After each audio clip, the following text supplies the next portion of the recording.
Lara and the Mountain Lion. Lara is my mother's best friend. She's a vet. That's a doctor who looks after sick animals. I want to be a vet too. One day I asked her, "Why did you decide to be a vet, Lara?" "It's a strange story," she answered. "When I was your age, I had no brothers or sisters to play with. So in the winter holidays, I stayed with my 3 cousins who lived high up in the mountains. They were tall and strong and could ski very fast. They were very good at climbing too. But I couldn't ski or climb. My legs weren't strong enough. I was often ill too, so I had to carry different medicines with me all the time. One day my cousins wanted to climb the mountain that was behind their house. They said, "You must come with us, Lara." They were unkind. They knew I wasn't well enough or brave enough. I walked a little way, but I was soon tired, so I had to stop and sit down. My cousins laughed at my red face. "See you later then," they called, and went on up the mountain without me. I started to feel better after a few minutes, but then I heard an animal behind me. I felt a big, warm, furry, soft face on my shoulder. It was a mountain lion. "Wow," I said. "I was very afraid," Lara said, "but I couldn't run away because my legs still felt weak, so I just sat there." The lion opened its mouth. "Oh no," I said, and said, "I've got a terrible toothache." Well, I knew all about toothache because I often had that. So I gave it some medicine that was in my jacket pocket, Lara said. I laughed and said, "I don't believe you, Lara." "Why not?" she asked. "Strange things happen in the world all the time." The lion and I sat and talked about cakes and snakes and other things, and after a few minutes it said, "My tooth's feeling much better now, but I've got a very bad stomachache.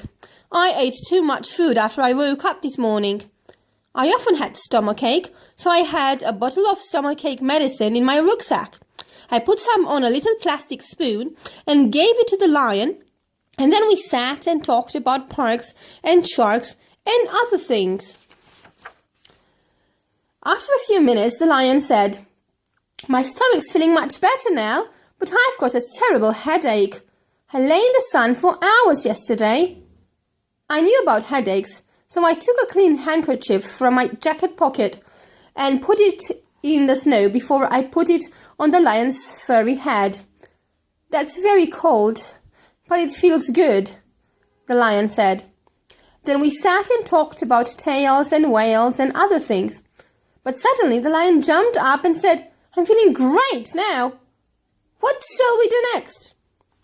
I pointed at the mountain. My cousins were already high up above us. "Can you take me up to the top?" I asked. "Sure," it said. "You can ride on my back, no problem." So I jumped on its back and put both arms round its neck. The lion ran faster than the wind. It's really wonderful to ride on a lion's back. "Have you ever done that?" Lara asked me. "No," I said and laughed. "Well, you must try it one day, but we have to finish the story."